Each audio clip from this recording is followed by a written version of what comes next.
आज पनीर टिक्का करूया। त्याचे मी आता पनीरचे हे क्यूब्स करून घेते। बघा ह्या अशा पद्धतीने आपण क्यूब्स करून घेतो। ह्याच्यात 2 ते 3 चमचे मी दही घालून घेते। ह्याच्यात एव्हरेस्टचा मी पास्ता मसाला घालते। आलं लसणाची पेस्ट थोडीशीच घालायची, आलं लसणाची पेस्ट, कारण ह्याची केलेली आहे मी। तुम्ही ओरिजिनल केली तरी चालते, भरपूर घातली तरी। हे आता ह्याची गार्निश तयार केलेली आहे ती पेस्ट घालते मी। ह्याच्यात तांबडं तिखट घालायचं आहे,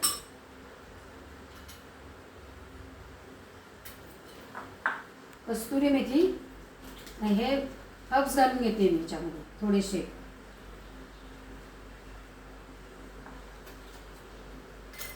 चाट मसाला घालते, एव्हरेस्टचा आहे चाट मसाला, तो घालून घेते थोडासाच, आणि कस्तुरी मेथी।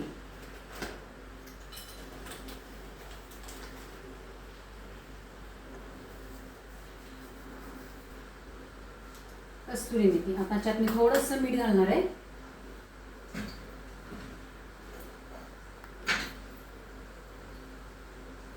बाकीच्या याच्यात सगळं थोडं थोडं असतं। मी सगळे हे हलवून घेतलेलं आहे चांगलं। त्याच्यात मी हे क्यूब्स सगळे घालून घेते आणि मिक्स करून 5 मिनिटं ठेवून देणार आहे मी। ते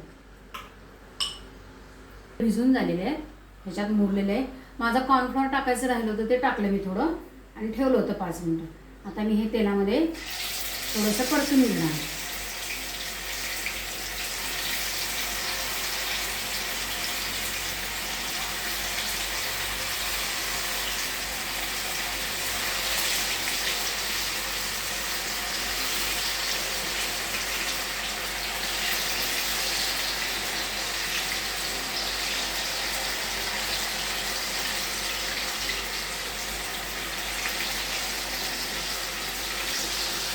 अशा पद्धतीने आपले पनीर टिक्का तयार झालेला आहे, मस्तपैकी झालंय पनीर टिक्का। खायला या, मस्त। लाईक शेअर आणि सबस्क्राईब करा।